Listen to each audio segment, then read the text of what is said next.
Greetings, cherished anointed ones. Take wary who you exclude. Some were made to ascend in ways that are inexplicable. Take a moment to process it. Because as you read this, someone who claimed to have forgotten about you is surreptitiously visiting your page. Every time they hear your name, someone who used to laugh while you were down is now wiping perspiration off their brow. They said you weren't unique, yet they can't stop reliving your moments as if they were an unfinished Netflix series. The majority of individuals overlook this reality. Psychological studies show that individuals are more obsessed with those who forced them to face their innermost fears than with those who consoled them. And you did just that with the selected ones. You didn't make an effort to stand out. You just were. Making noise didn't need drama or attention. Their whole spiritual environment was disrupted by your presence. Let's be honest. You entered rooms and inadvertently jeopardized the basis of people's phony self-confidence. This movie will show you why you're so popular right now. No stage, no spotlight. Just you, your presence, and your divine assignment stepping in like, hey, I'm here to unknowingly trigger your entire ego and expose your unhealed wounds. Why your detractors are silently sweating profusely, and why you continue to be a spiritual phenomenon that cannot be replaced, erased, or disregarded in spite of all the betrayal, miscommunication, and exile. Let's go deep. After this, you'll stop wondering why I am and begin to say, there really has never been anyone like me. Period. First of all, you incite a kind of shame that falsehoods cannot quell. Even if they attempt to seem as if they have moved on, most individuals are unable to suppress the kind of shame that you arouse. They are plagued with a kind of remorse that keeps them up at night, the sort that infiltrates when they're smiling, scrolling, or even just lying close to someone. You didn't have to defend yourself. You didn't have to defend yourself at all. Their own soul began criticizing them on your behalf as soon as they abused you. Because of it, you are memorable. No one had to be exposed by you. Their treatment of you revealed who they were. People seldom forget those who stuck by them without any ulterior motives, loved them unconditionally, and nevertheless caused them pain. That innocence strikes a different chord, because it makes them confront the worst aspects of themselves. It haunts them in ways they cannot understand. They didn't just betray someone. They betrayed someone they secretly knew to be exceptional, maybe even divine. They now go about attempting to change the narrative in the hopes that they will feel better about what they did if they label you insane, poisonous, or excessive. However, their conscience is aware of the reality even when they speak such words out. And when the world is silent, that truth is loud. They recall your composure throughout their hectic moments. They recall how patient you were with them when they were rude. They recall the grace you showed them when they treated you rudely. They can't help but spiral now that they've had time to think or deal with the emptiness of losing someone like you. Because it wasn't founded on a misunderstanding, that guilt isn't going away. Clarity served as its foundation. When they caused you pain, they were aware of what they were doing. They were aware that you weren't worthy. They are now forced to face the reality of who they turned become while you were around. Even worse, the combination of your development and remorse is torturous. You recovered. You got up. You became radiant without becoming resentful. And each time they get a glimpse of your happiness, tranquility, or breezes, they are reminded of who they might have been with if they hadn't messed up someone in paradise. That goes beyond remorse. Spiritual agony is what it is. All of it is self-inflicted. Second, you possess a frequency that is impossible to mimic or imitate. Most people can't articulate what you carry, which is precisely why they can't forget you. It's not your appearance. You don't like it. It's not even what you said. Your frequency is the issue. The vitality that you bring into a space. The tranquility that comes after you. Your presence has the power to either soothe others or totally upend their spirits. It's impossible to fake it. Furthermore, it is certainly not something that can be replicated. You have it from birth. It has a spiritual component. It's wonderful. Additionally, it reveals every phony portrayal of strength that individuals attempt to put on. The majority of folks are performing. Confidence is a costume they are wearing. They are imitating prosperity, feigning tranquility, and feigning indifference. However, you don't simply stand out when someone like you walks in, genuine, entire, and not looking to prove anything. You destroy their whole delusion. People are forced to experience what they have been avoiding. And the fact that they are unable to identify what makes you unique irritates them. Even when you're simply being yourself, they know they feel smaller, messier, or more confused around you. People get fascinated because of this. They examine you in quiet because of this. They attempt to undermine you because of this. Because they secretly know you didn't rise to the top. You have it from birth. They attempt to categorize it as conceit, oddity, or even good fortune. That doesn't, however, explain why you don't seek approval, why you appear to draw people to you without trying, or why opportunities seem to present themselves without your having to beg for them. Ordinary folks are uncomfortable with such energy because it is irregular. They are unaware that there was a cost associated with the frequency you carry. You earned it with suffering, treachery, and times when you had to recover in private. It's more than simply a feeling. Your testimony is it.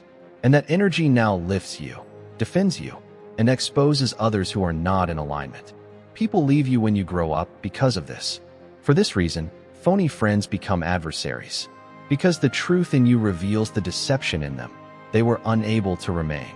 And now that you've come into your own, they're simultaneously bewildered, uneasy, and infatuated. Your frequency won't go down for anybody, nor because you've changed. Third, you are the silent evidence that they made a compromise. It's a hurt they can't get away from, and you become the living reminder that they settled. They didn't just let someone go.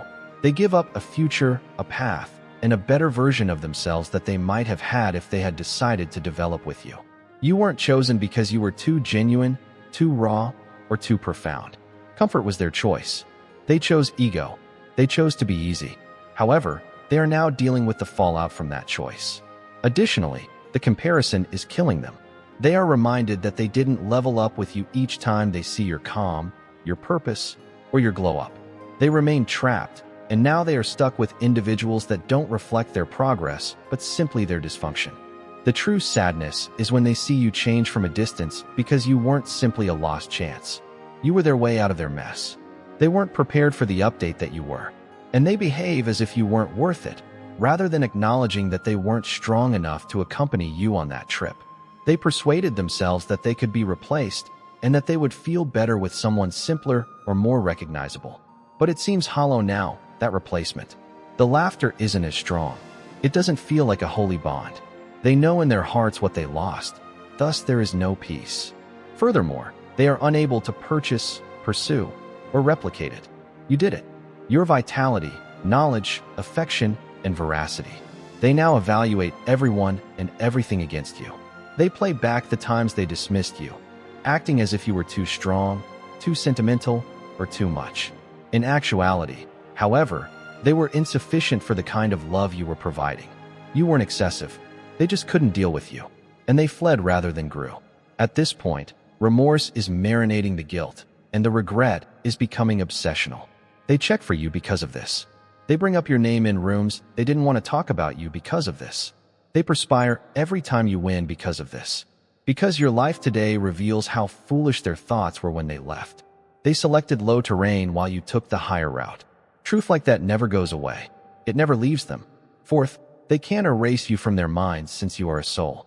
You are more than simply a person they knew. You left a lasting impression on their spirit.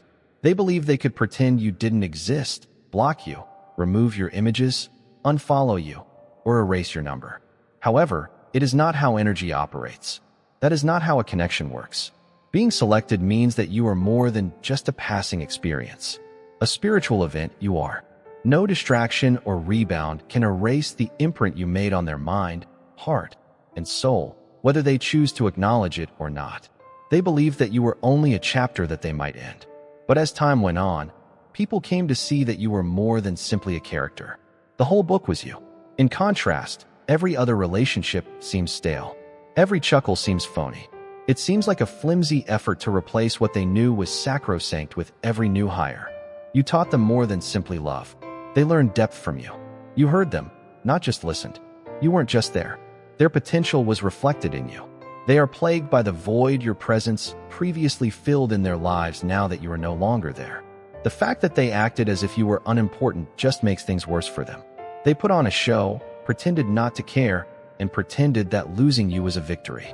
But you were always there behind the scenes. You appear in their dreams, in casual conversations, in music, and at quiet times when they are not on guard. They didn't anticipate how you became ingrained in their psyche. They are now stuck in a loop from which they are unable to break free. They experience the pull, the spiritual memory, and the energy reminder that they mistreated someone heavenly every time they see your development, hear your name, or simply run into someone who makes them think of you. They perspire when you achieve because of this. It goes beyond jealousy. It's realizing that while they're still spiritually mired in the memories of what they lost, you're flourishing without them. You did not vanish. You multiplied. You changed. And since you weren't simply a person, they can't unfeel you no matter how far they run. You were the narrative they will never be able to finish, the lesson, the mirror, and the blessing they were unable to maintain. Fifth, you gave the impression that God was too real in front of them. You didn't enter their lives with the intention of proving anything, but everything they professed to believe in was suddenly put to the test just because you were you. You didn't preach. You didn't dispute. You just were. And there was an undeniable presence to your being. You were a live example of the existence of God, the occurrence of miracles, and the fact that divine protection is a way of life rather than only a fiction. And it was an issue for many who were used to seeing religion as a costume. Before you arrived and showed them what true faith looks like, they claimed to believe in God. You lived grace, even while others spoke about it. You moved with revelation, but they cited scripture. Favor ain't fair, but when favor showed up in your life, they got bitter instead of inspired. This is because, in reality, they never thought they would witness someone walk in alignment while being genuine, relatable, and modest. You were evidence that sincerity and light can coexist, and that shook their whole power structure. You didn't need a stage or pulpit. The sermon was your life. Things that ought to have destroyed you didn't. In settings where falsehoods were money, you told the truth. You were older than your years, and you turned suffering into meaning rather than giving up under duress. Blessings followed you like shadows, and they observed. They saw how things just worked out for you in ways that defied explanation. At that point, the animosity began to grow. You were in alignment, not because you were fortunate. People will always feel uneasy around someone whose life demonstrates that they believe in what they profess to believe, even if they don't in private. They were compelled by your path to distinguish between presence and performance, between religion and interaction, and between knowing God and only repeating Him. And it's difficult to process that encounter. Since they know the truth in their hearts, they no longer attempt to discredit you or engage in rumor about you. You didn't use words to reveal them. You let the light shine on them. You made God too near, too obvious, and too intimate for solace. They have no choice but to dislike the same thing they previously said they were looking for unless they are prepared to change. Sixth, when you had nothing, they laughed. They are now afraid that you may rise in public. When you were having trouble, they were at ease. They felt strong around you when you had nothing. They regarded you like a non-threat, undervalued your potential, and made fun of you in jest. Their inflated confidence and phony success felt safe because of your bad season. They might tell themselves they were ahead of you as long as you remained below them. Because it made their mediocrity seem wonderful, they could make fun of you, laugh, and secretly relish your lack. However, they sense that the tale is changing now. The same individuals who formerly made fun of you behind your back are now observing you from fictitious sites, hoping that your ascent is a passing fad. They are unable to replicate, manipulate, or explain what you are creating, and they are afraid of it. You're elevating more than that. It's the way you go about things. Not that you're pleading for a seat. You're making the table yourself. Not that you're boasting. All they purported to be is being exposed by the subtle, profound transformation you're undergoing. The fact that you're rising without retaliation just makes it worse for them. No one is being dragged by you. You're not looking for retribution. You just exude a peace that is impossible to replicate. And that tranquility shouts louder than any retaliation could. They now see that the person they made fun of had the deeper truth, genuine substance, genuine favor, and genuine purpose. They are afraid that your promotion may expose the genuineness of their platform. They used to discuss you as if you didn't matter. Now, your name appears on the lips of individuals they attempted to impress and in unexpected locations. They're rushing to cover up their previous actions before others notice because of the ripple impact of your progress. They never thought the person they shunned would turn into someone they can't get away from. They're not afraid of your achievement. It's because of the publicity it brings. Your worth, anointing, and power are beginning to be recognized by the world. And the truth about how they treated you will come to light as your power increases. Your glow-up is not feared by them. The receipts make them nervous. They are afraid of the tale being shared while you remain silent.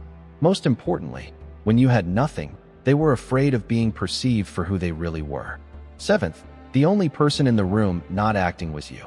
The only person in the room who didn't have to prove anything was you. You weren't attempting to outshine, outtalk, or impress anybody. You just arrived as you are. And tension was created just by that presence. Because you stood out by being yourself in a world full of individuals who put on a show and appear more strong, more confident, or more healed than they really are. No phony chuckle, no script, no mask. There was no need for you to perform. And that revealed the number of those who did. Before they speak, they sense energy. They were aware that applause wasn't the foundation of your confidence. Loud assertions and social media filters weren't used to construct it. It was emanating from a deeper source. You didn't make yourself smaller, but you also didn't make yourself bigger. Every insecure individual in the room was disturbed by that serene, grounded vibe. And they began to obsess over you, not out of adoration, but because they were confused and couldn't understand what made you so grounded without outside confirmation. People were attracted to you even though you didn't look for approval. Your name had weight even if you didn't name drop. Even though you weren't hostile, your presence was respectful. That is the kind of power that is impossible to imitate. And it irritated them because your calm truth was always heard above the cacophony of their loudness. Authenticity like that is a mirror. It either reflects or reacts to the presence of fictitious individuals. Most responded. Your silence was clear enough that you didn't need to control the discussion. Your aura drew attention, therefore you didn't seek it out. And they questioned themselves more the more easily you moved. How could someone who didn't need anything be so whole? How could the room still be shaken by someone? That was their biggest annoyance. The spotlight kept coming to you even though you didn't ask for it. Long after you've left those places, they're still reflecting on it, making comparisons, and questioning how you were able to wield such influence without performing. You weren't just unique. You were the norm. You gave them a glimpse of what reality looks like. Additionally, they lost the opportunity to really connect with something and someone as they were too preoccupied with acting. They still bear that sadness in silence. Eighth, you are spiritually untouchable because of the aura that your suffering has created. Praise or consolation didn't give you your shine. Surviving what should have destroyed you was the source of it. Now when they perceive your power, some of them are even envious.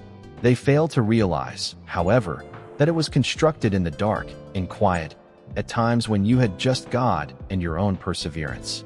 They appreciate the calm, the grin, and the unconcerned energy when they gaze at you. Knowing that all you've become is the product of suffering they either encouraged or helped to cause is what truly haunts them. You changed as a result of betrayal, not merely survived it. Rejection didn't simply hurt you, it gave you insight. Every door slammed in your face, every falsehood said in your name. Every tear you shed in private contributed to creating an atmosphere that they are unable to break. You move differently today. You walk with armor on your spirit and knowledge in your eyes. It's not an attitude. Elevation is that. The fact that you've become so untouchable is what worries them today. In the past, they could shake you, set you off, and drag you into their mayhem. But these days, nothing they do causes a response. Their games, insults, and craving for dominance are outdated. You become impervious to spiritual attacks. People who only know how to operate via access and manipulation are irritated by it. They believe that if you were broken, you would become resentful or damaged. Instead, it triggered a divine, ancient force inside you. The presence that surrounds you when you walk into a room now shouts louder than words. That goes beyond confidence. That's defense. Anointing is what it is. The holy force developed through hardship and perseverance. Here's the reality. Not because you're hiding, but because you're covered, they can't touch you. Your spiritual level was raised by what they attempted to use to destroy you. Because you believe you are superior to others, you are not. Since you no longer vibrate at the same frequency, you are above them. Despite going through hell, you emerged sanctified. You are a living example of perseverance. They are now compelled to acknowledge that their worst did not destroy you every time they gaze at you. You were purified by it. They quiver because of it. They weren't prepared, but you, number 9, proved that love was possible. You didn't arrive with the intention of repairing anybody. You just had a level of love for them that is difficult to discover in this world. You didn't need to make an effort to stand out. Your heart, your commitment, your goals, and your presence were already there. You meant what you said, not simply what you said. You weren't desperate when you fell in love. You were overflowing with affection. They weren't used to reality. Therefore, that's what frightened them. They weren't accustomed to being chosen from a position of fullness. They were used to being required. You were more than just love. In a world full of games, anxiety, and superficial relationships, you were evidence that it still existed. And they retreated rather than rising to confront that type of purity. They tested it, made fun of it, and attempted to control it. They opted for comfort over vulnerability, attention over connection, and ego over progress. They also persuaded themselves that you would always be there, despite the fact that they knew you were uncommon. They believed they had time. They toyed with your heart as if it were disposable, hoping you would wait, but now you're gone. Furthermore, they were surprised by how loud the quiet was. Though they don't discuss it, they are always thinking about it. It strikes them each time they attempt to connect with someone new, whenever they read a post about love, or whenever someone mentions your name. They did more than simply date you. You acted as a gift, a mirror, and a window into something they didn't think they were worthy of. They now relive the times they disregarded your candor. When you extended grace, they responded with rudeness. They are haunted by the times you asked for depth, and they gave you deflection. The reality has finally overtaken their denial, not because you're punishing them. They didn't believe you until the prophecy had already come to pass. Knowing that they will never find another you, they now live with the pain of what-ifs. Love like that doesn't come around too often. It doesn't pursue. It doesn't plead for attention. It gives itself completely, and it finds light elsewhere if it is refused. And that's precisely what took place. They weren't lost. They lost something that could never be replaced. They are now left attempting to re-establish a bond that was intended to be respected rather than copied. 10. Even if their intellect rejected you, their soul recognized you. The spirit already understands certain connections, so they don't need time, reasoning, or explanation to make sense. The same thing occurred to you. Something in their soul knew you from the first time you met.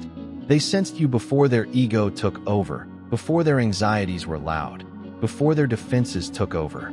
Not just as an individual, but also as a lesson, a task, a mirror, or a supernatural presence. But what their soul was attempting to acquire was too much for their head to process. They weren't prepared for someone to see right through them, to love them despite their facade, to be attracted to their core rather than their appearance. When you're not healed, that type of unadulterated awareness is terrible. They thus fled from it, or, worse, attempted to destroy it rather than embrace it. They may have pushed you away, ghosted you, or told themselves you weren't the proper fit for them, but they knew in their hearts that you weren't.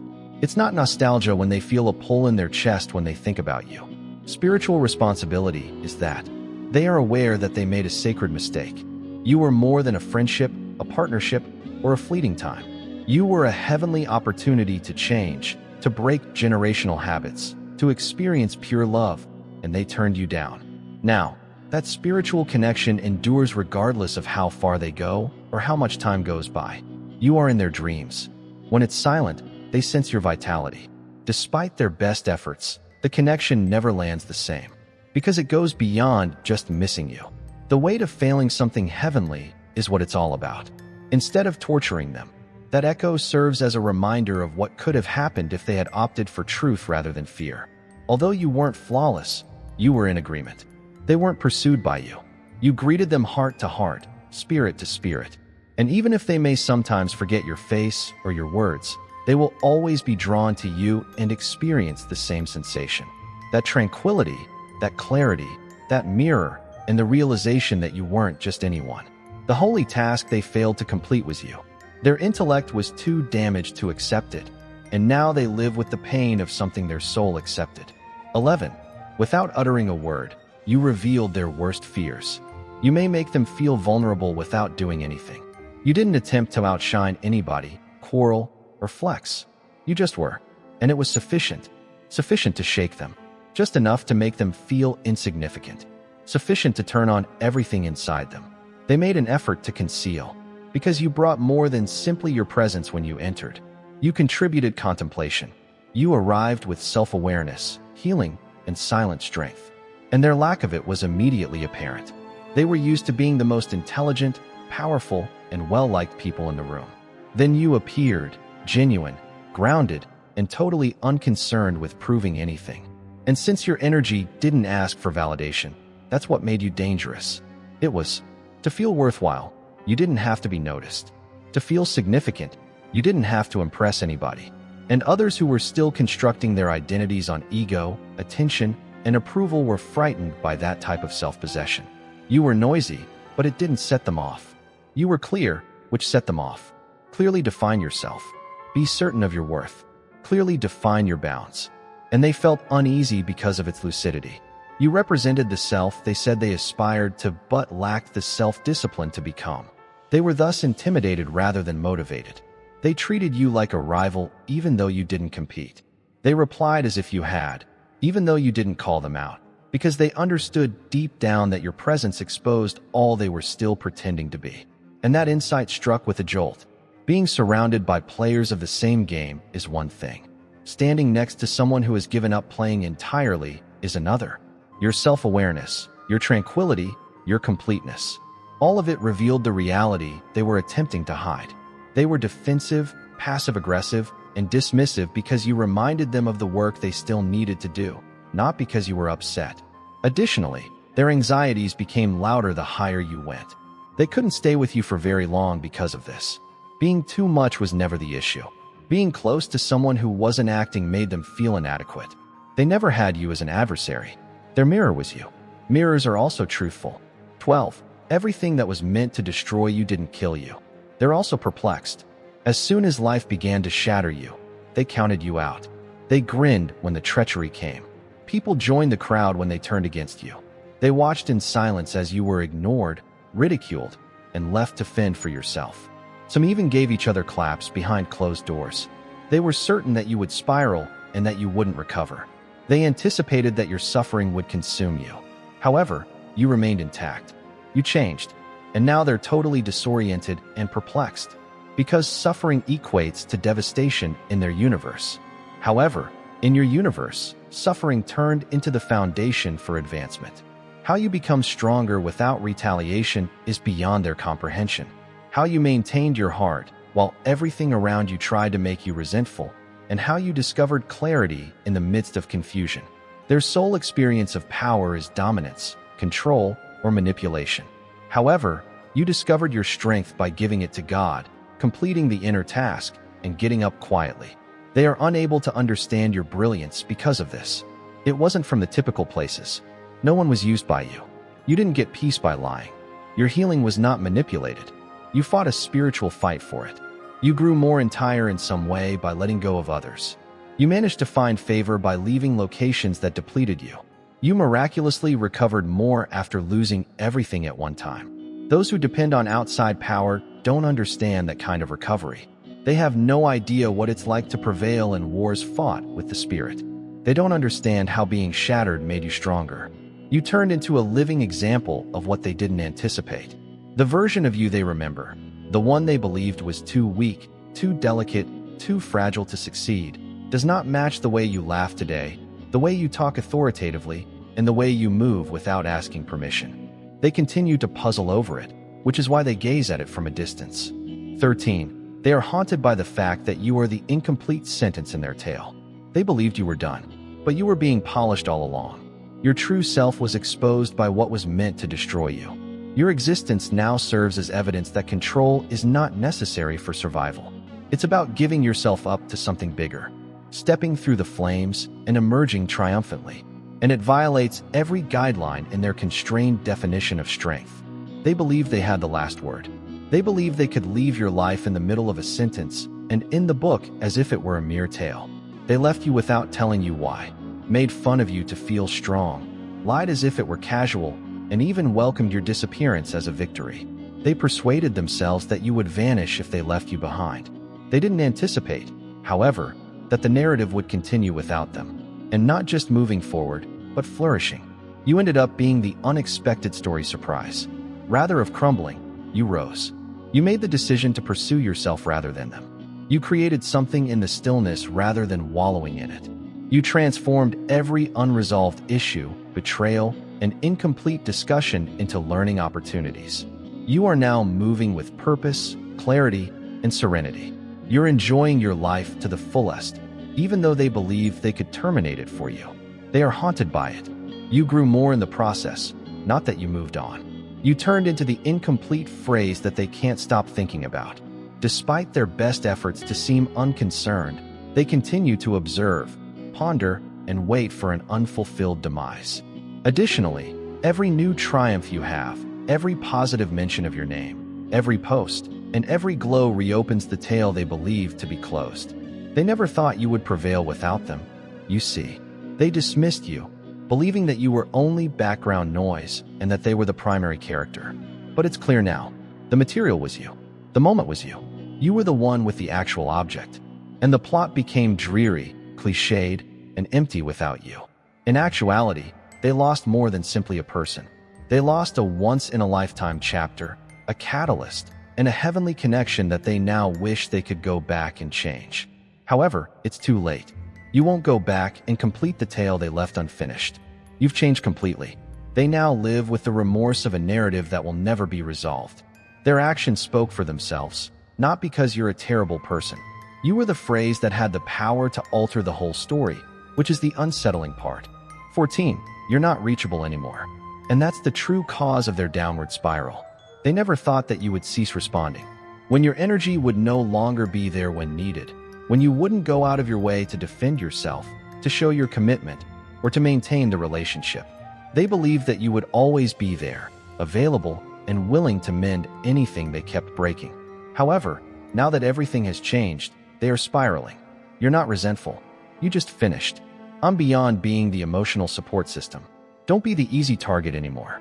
They continued to play the villain when they were finished performing the part of the forgiver. You've arrived at a lasting, albeit quiet, stage of mending. The thing that's affecting them the most is that they didn't think you would ever make it here. They are no longer allowed the access they formerly misused. You finally safeguarded what is dear to you, not because you are punishing them. You post in a different manner. You don't make contact. You don't respond. Closure is not something you want. You don't provide an explanation for your absence or the enigmatic calm you're experiencing. They are being choked by it, being unsure about your plans, who you're with, or what you're doing. They're itching because they kept their power via control. However, they can no longer read you or get in touch with you, and they're going crazy about it. They always had access, which is crazy. They just never paid it any respect. They never understood that your love was priceless property, your vulnerability was a gift, and your presence was a treasure. They mistook your generosity for weakness and believed you were interchangeable. That door is closed now, not slammed, but sealed solidly, silently, and without announcing it. The loudest thing they have ever heard is that quiet. They assumed you would wait interminably. You're too busy being the person you were always intended to be to answer, even though they assumed you would. It's power, not fury, that has caused you to become distant. Eventually, they realized it wasn't about what you wanted from them. It was about what was there in front of them, but they didn't appreciate. You were never typical. You had access to healing, the supernatural, and unwavering love. They also lost it. By decision, not by chance. They're spiraling because of it. It's because they can't return now, not because you left. They believed they could walk over you, toy with you, and then come full circle when it was convenient for them. They no longer have the password to you. However, since you've changed, you didn't just leave. You went up. Nor was that rise ostentatious or flamboyant. It was silent, sacred, and unchangeable. Your voyage exudes heavenly protection in every way. It wasn't praise that grew you. It was a result of being alone. Your power came from upheaval, not from comfort.